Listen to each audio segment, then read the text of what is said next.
You can see a slight delay here. There was a delay in having this main event to begin with. Remember how he started that 6th round? He scored a knockdown. He's coming forward. Here comes Holyfield, but he gets caught by a short right hand from Riddick Bowe. Boxing is one of the most famous contact sports in the world. In the middle of the last century, with the beginning of the era of television, boxing acquired the status of the most popular martial art in the world. In today's video, we are going to take a look at the history of boxing from the perspective of the best boxing fights, which had a huge, epic-making significance in the history of boxing.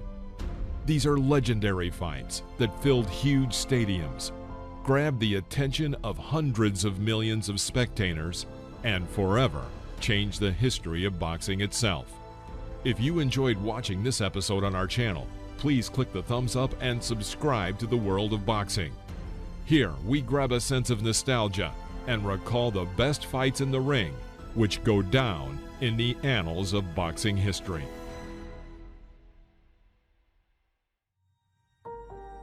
June 8, 2002, Mike Tyson versus Lennox Lewis.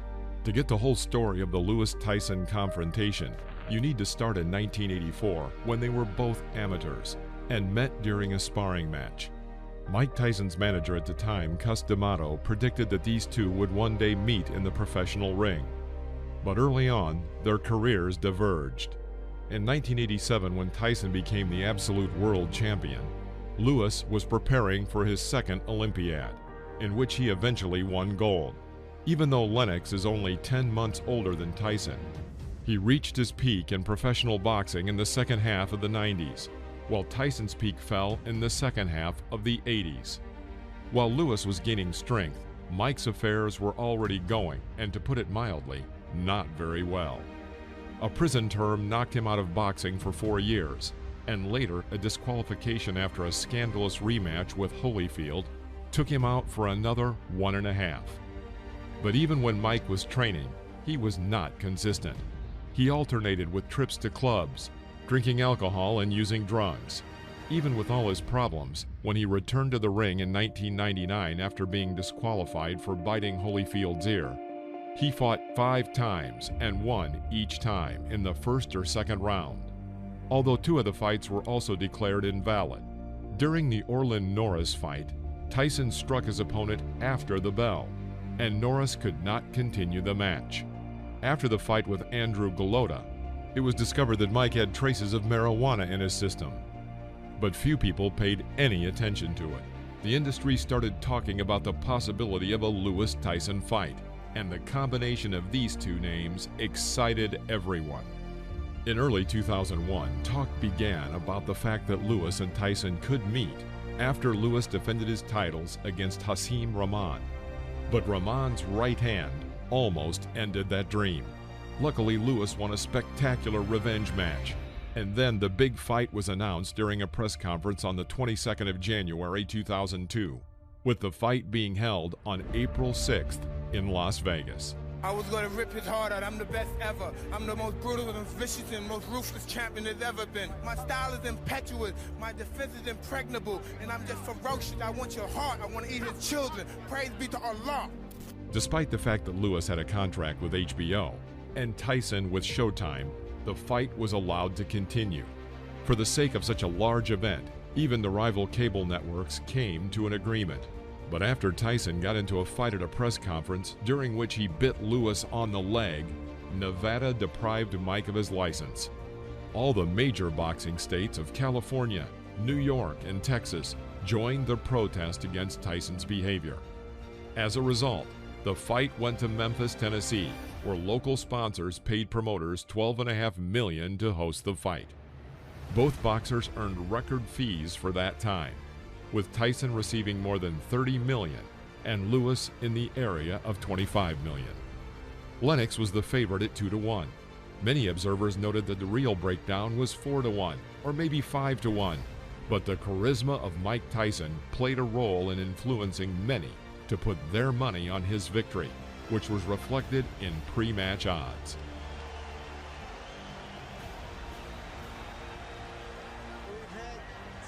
Well,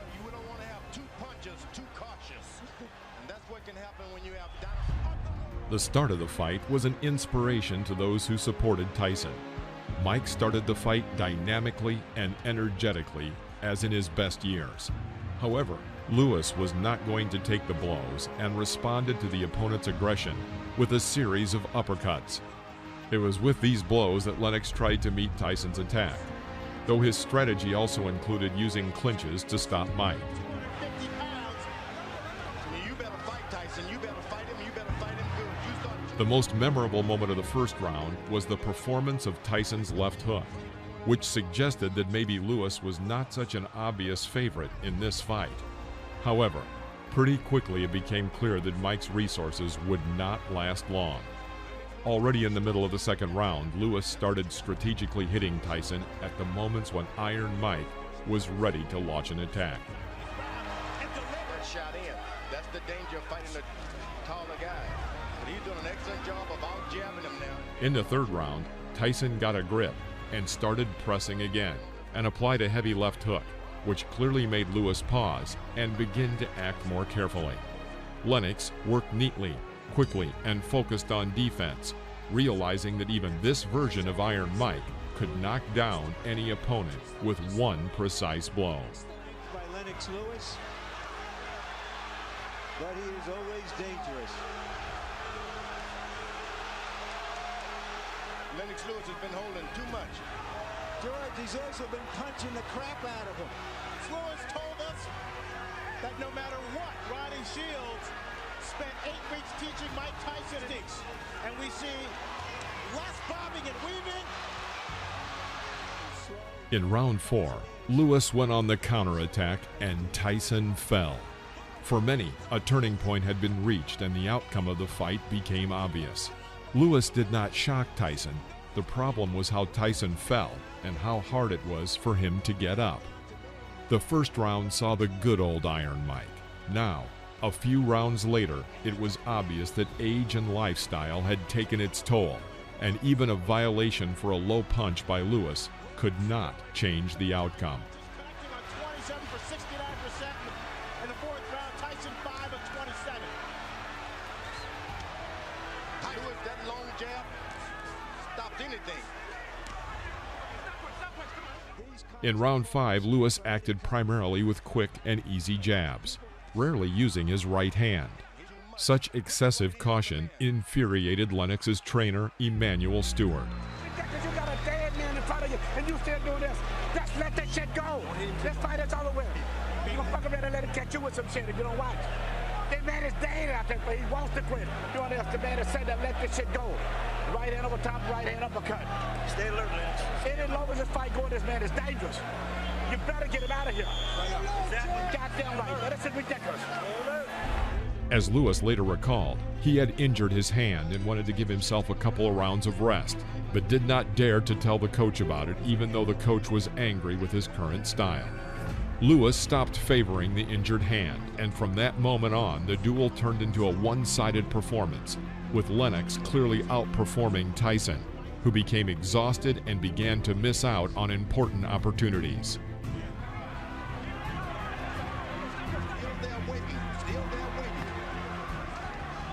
All you have to know is that so far, it's all Lewis. Sometimes he pushes him away. He just doesn't have the power now. Clearly the aggressor inside the ring. Maybe your corner should come in and rescue your fighter. It's not going to get any better for him.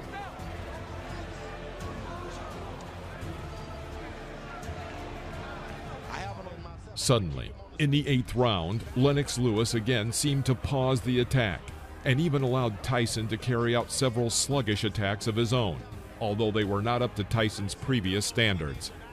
Then it became clear that Lewis was just waiting for the right moment to strike. Lennox Lewis tripling Mike Tyson with a big uppercut, and Eddie Cotton separates the fighter. Even though Tyson did not touch the floor, and officially the referee did not have the right to start a count, he did, counting a knockdown and giving Mike time to recover. But this only delayed the inevitable. A little less than a minute later, an exact right cross to the chin was performed by Lewis, putting an end to one of the most high-profile and largest monetary matches in the history of boxing. It's over.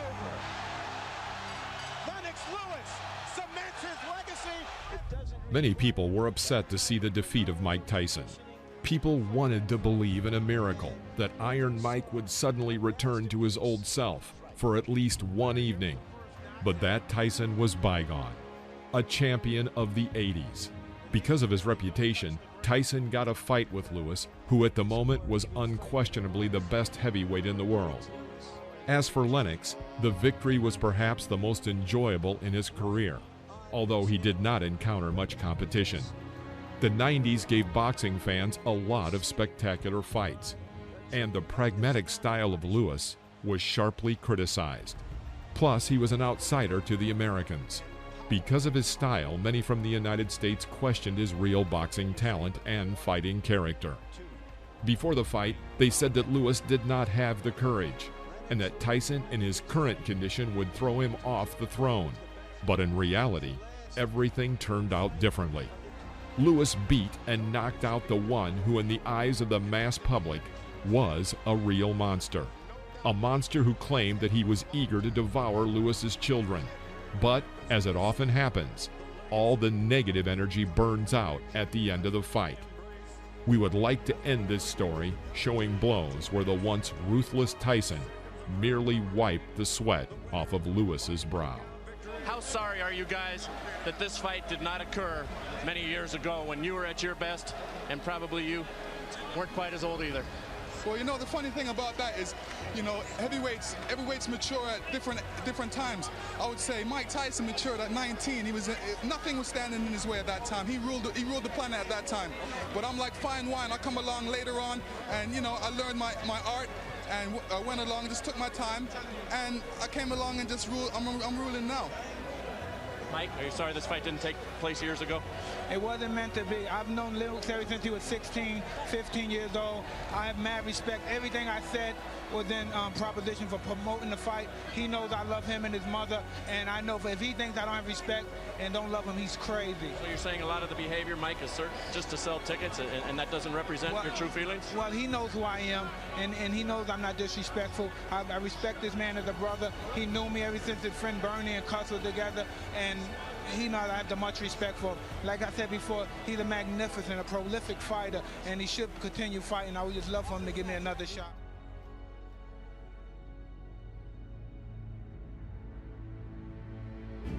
November 27th, 2004. On this day, the final chapter of one of the most outstanding trilogies in world boxing, Erik Morales versus Marco Antonio Barrera, took place at the MGM Grand Arena in Las Vegas, Nevada. After two previous fights, the tally stood at 1-1. But how these fights played out deserves special attention. The judges gave the first fight to Erik Morales, although most observers and fans believe that Barrera won. The judges gave the second fight to Barrera, but the public considered that Morales won.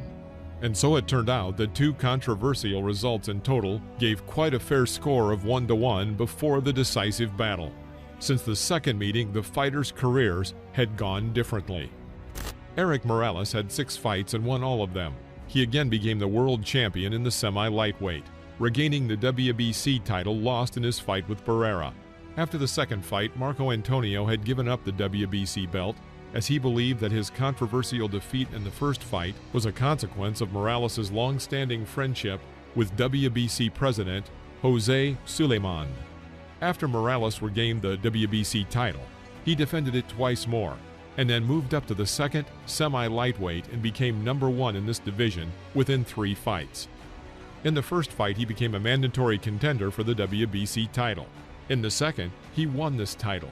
And in the third, he became the unified champion, also having won the IBF title. Marco Antonio Barrera, on the other hand, could not boast of anything like that. During this period, he fought 4 times, and in one of them suffered the most devastating defeat in his career. In November 2003, the then little-known Filipino Manny Pacquiao became his rival. It all ended with coach Rudy Perez intervening in the 11th round and stopping the fight, as Barrera had suffered a real beating for a long time. They could have done that 2 rounds ago. The Mexican fighter was vindicated by an early victory over Paulie Ayala, but the audience could not forget the defeat from Pacquiao so quickly. So in the third Barrera-Morales fight, Morales was the favorite at 2-1. Plus, Barrera was 30 years old, 15 of which was fought in the pro ring. He had 62 fights on his record, and he was moving into a new weight, where Morales was already the master. Eric was 2.5 years younger and 14 fights fresher.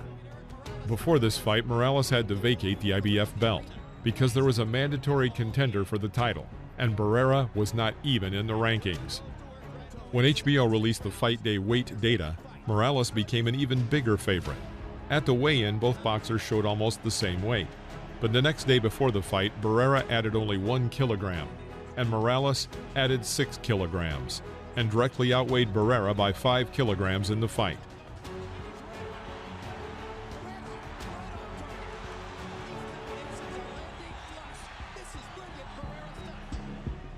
More surprising against this background were Barrera's confident actions in the first round.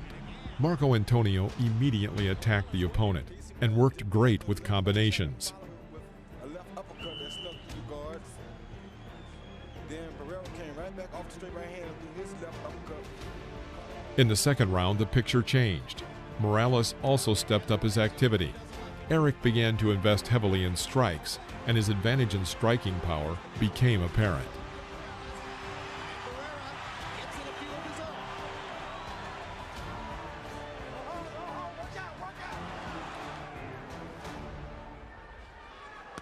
Good body shot by Barrera. You might be right.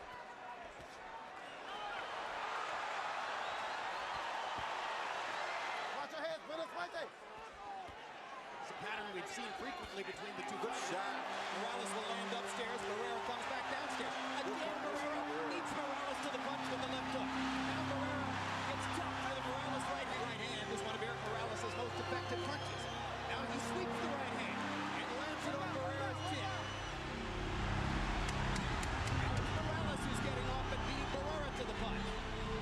Marco goes back to that left hook, which is his primary weapon. His best weapon. Oh, good round. Terrific round. What a round. Can these guys fight? Again, Barrera beating Morales to the punch. Knocks it back with the right hand. Morales wants to retaliate. Barrera takes advantage. Counter left hook by Barrera, landed flush. Morales lands a right. At the end of 4 rounds, there was a feeling that Barrera entered this fight to box. Morales fought to knock out his opponent. Barrera hit more often. His combinations were generally more effective. Although Morales threw out a few more punches, he hit less often, but at the same time his punches were noticeably harder. Still, Barrera looked smoother and cleaner, so the first third of the fight was counted in his favor. During a pre-match interview with HBO, Eric Morales stated the following: "I do not need this fight. I am much better than him and everyone knows it. You at HBO have made something more of him than he really is." And once again, Morales attacks with wild, long swinging punches. Barrera steps inside and rips in a fight with raging intensity. Good body shot by Barrera. Tremendous left hook to the body. Morales misses. Barrera. Oh my goodness, that's a beautiful uppercut that Barrera is throwing. And as a result of the brilliance of Barrera's left hand, not only is Morales' nose bleeding and perhaps broken, but his right eye is beginning to swell. These could be big factors in the fight. Yeah, and I don't think he's going to be able to run a big enough rally in these late rounds to beat Barrera if he lets Barrera win many more of these rounds. Barrera's doing something very... During the 5th and 6th rounds, the situation in the ring looked like the opposite of what Eric Morales said. Marco Antonio Barrera won both rounds with confidence. On one hand, Barrera's style was simple, but on the other hand, putting all these simple things together is the real art of boxing. Barrera worked more often with the jab, paid more attention to defense, moving his body during the attacks of the opponent, and also combined attacks to the head and very timely attacks to the body. The culmination of his boxing prowess was that every attack by Barrera was unique, with no repetitions. Morales, in turn, was so confident in his superiority that at times he acted in a predictable and monotonous manner, probably believing that he did not need to give 100% to win this fight. Because of this approach, in the first half of the fight, there were moments when Eric was frankly lost under the attacks of Barrera. Marco Antonio Barrera is separating himself from Eric Morales tonight. And the Mexico City. Between rounds 6 and 7, Morales' father finally informed his son that it was time for him to be more active. And El Terrible finally woke up.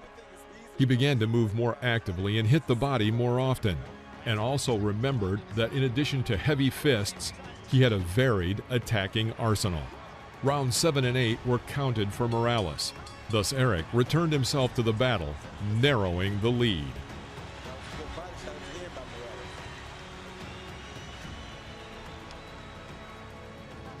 In the 8th round, Morales slowed down again.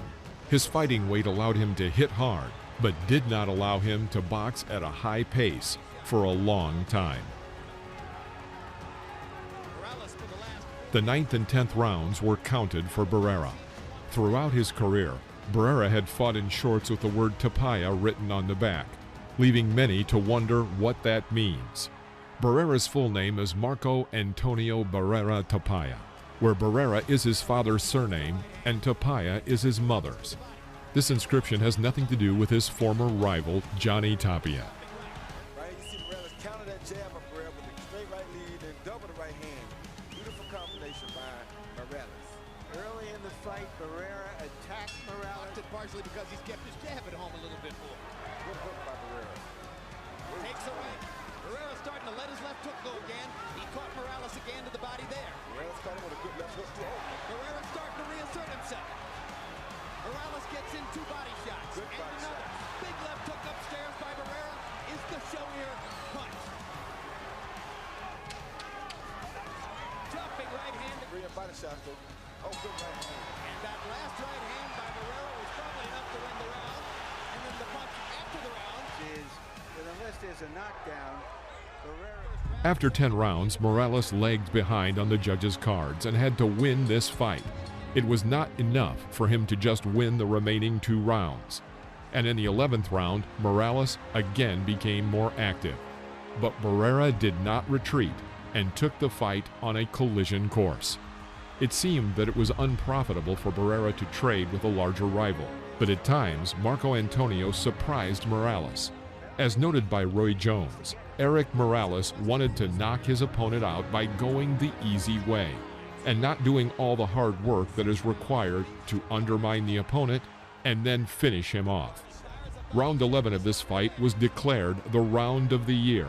One got the feeling that Barrera perfectly remembered everything that had happened between them in the previous 2 battles and clearly understood who was in front of him. But Eric Morales seemed to have forgotten all this and eventually became a hostage to his own self-confidence, believing that Barrera was not a rival to him. that left hook was the biggest punch of the round. It's a street fight in Las Vegas. The great fight that Barrera is fighting by touching gloves with him, something he has steadfastly refused to do. Morales almost knocked Barrera down. Marco didn't go down. Another scene. In the 12th round, Morales had to knock down his opponent at least twice to win, but Barrera just needed to hold out. But the character of a warrior did not allow Marco Antonio to remain idle. For most of the final 3 minutes, Barrera went on the attack. And that's the best thing for him, Joe. He's a shorter guy. He has the shorter arms. He's best to as close to Morales as he can. It's safe for him. Morales momentarily had his legs tangled up in the ropes. Less than a minute to go. Considering everything Morales said before the fight, it was quite symbolic that in the last seconds of the fight, it was Eric who was trapped in the corner under a hail of blows from Barrera, who seemed to be out of his league. As a result, Marco Antonio Barrera won the decisive battle, and the Barrera-Morales trilogy itself is now number 2 in most ratings, second only to the Ali-Frazier trilogy.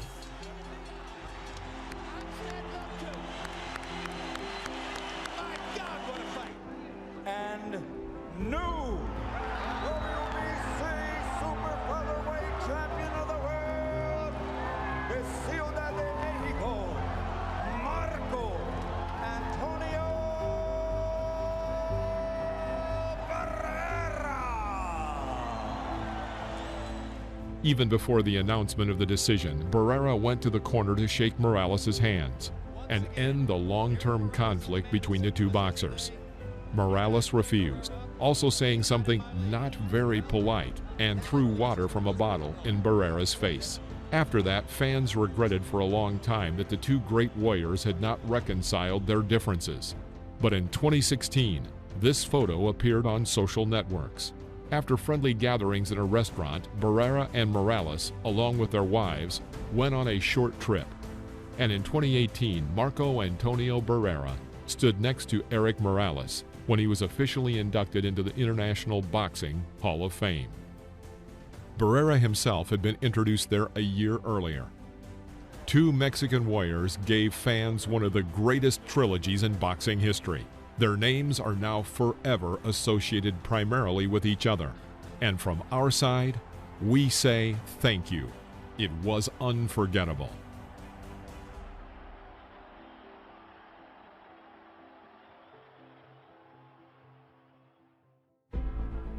January 24th, 1976, Las Vegas, Nevada. Former world super heavyweight champion, 27-year-old George Foreman, enters the ring for the first time in 15 months after being defeated by Muhammad Ali.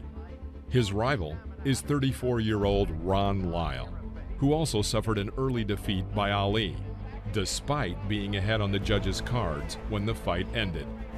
After that defeat, Lyle stepped into the ring against one of the greatest punchers in super heavyweight history, Ernie Shavers, and beat him by knockout. Both Foreman and Lyle received very solid royalties for the fight at that time in the mid-1970s. Big George earned $250,000, while Lyle received $140,000. George Foreman and, for that matter, of Ron Lyle, each speaking for itself. Crossroads fight. Ron Lyle began the fight with an incredible sweeping blow, with which he immediately made it clear to Foreman his purpose for entering the ring. After the initial blow, the boxers acted more conservatively, working with jabs. Foreman took the center of the ring and tried to hold it, while Lyle moved around Foreman. Though he has a tendency to so far as you can around, Lyle showing foot movement. In the first 2.5 minutes, the fight turned out to be tactical. But when two strong boxers meet, sooner or later, something exciting will happen. And with 25 seconds remaining in the first round, there was a clash. Lyle throws a powerful right hook and seriously shakes Foreman. Lyle, and he's got Foreman in trouble. He's got him in trouble. George staggering off the rope. Foreman stops the attack with a clinch. And then Lyle simply does not have time to respond. The round comes to an end. A late flurry by Lyle, staggering George, who comes wobbling really back toward his corner. We're not breaking for a... The second round, Lyle starts the same as the first, realizing that Foreman could not fully recover from the previous round. Lyle no longer danced around Big George, but began to put pressure on him. Left jabs, and that's what he must do.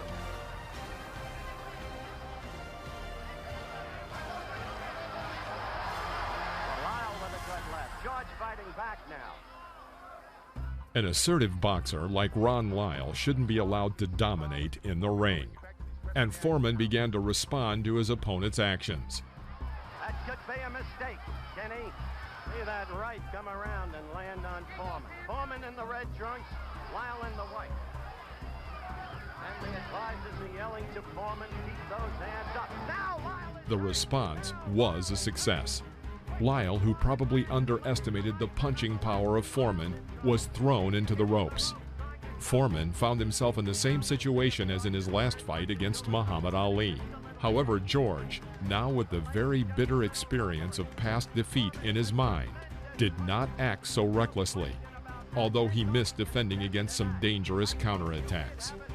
In the first round, Foreman was saved by the bell, but now their positions were reversed, and it was Lyle who was in the position of waiting for the bell, and he also received a lucky break.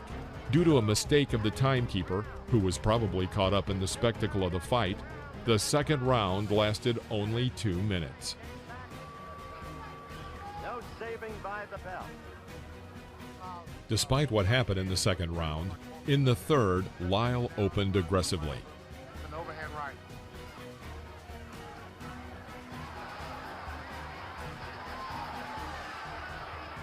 First round for Lyle, the second round for George Foreman.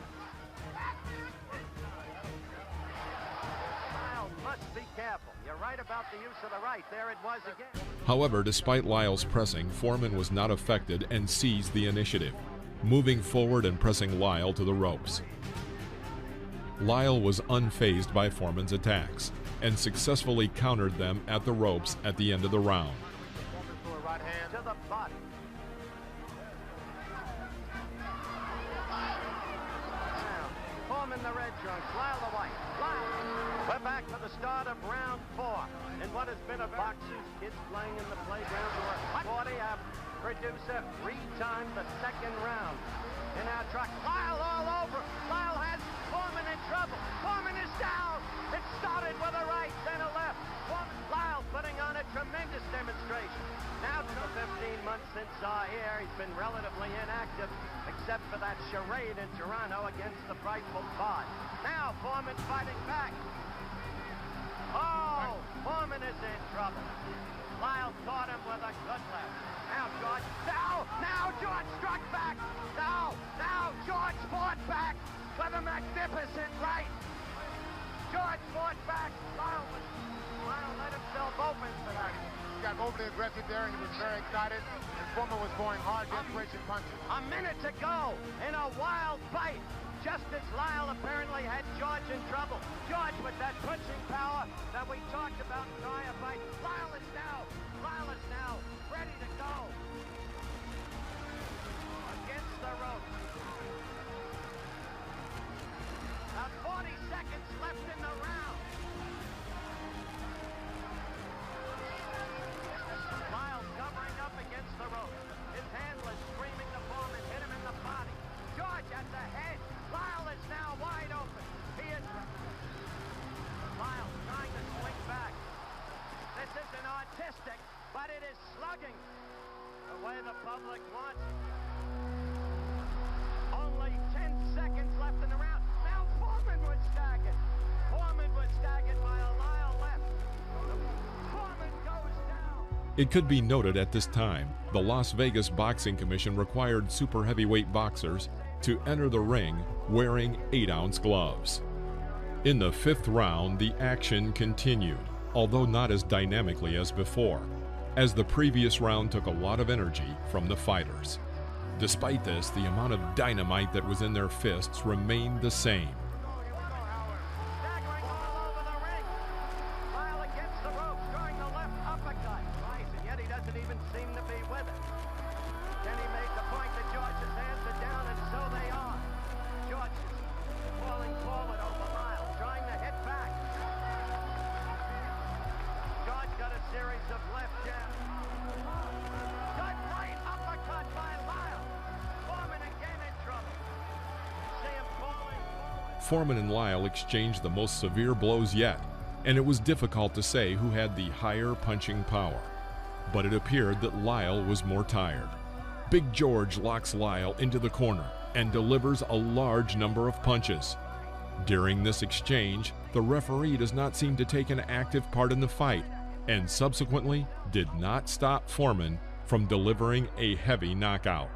Lyle loses consciousness while still standing, and the referee, who started the count, should instead have been calling for medical attention for Lyle.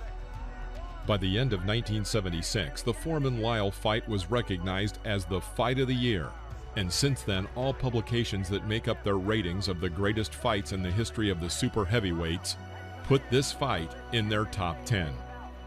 It is worth noting that Ron Lyle entered amateur boxing at the age of 28, and just a year later became the amateur boxing champion of North America.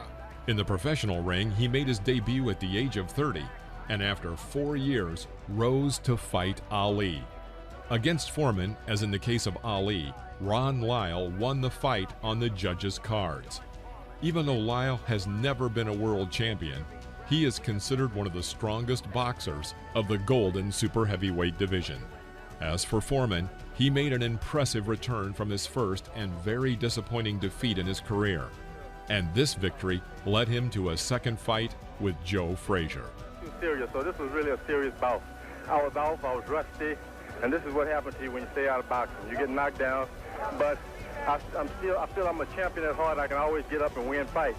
I think that all credit should be given to Ron Lyle. This is the world of boxing. Thank you for watching. Please press the like button and comment below, as well as subscribe to the channel so you won't miss any new episodes about legends of the past.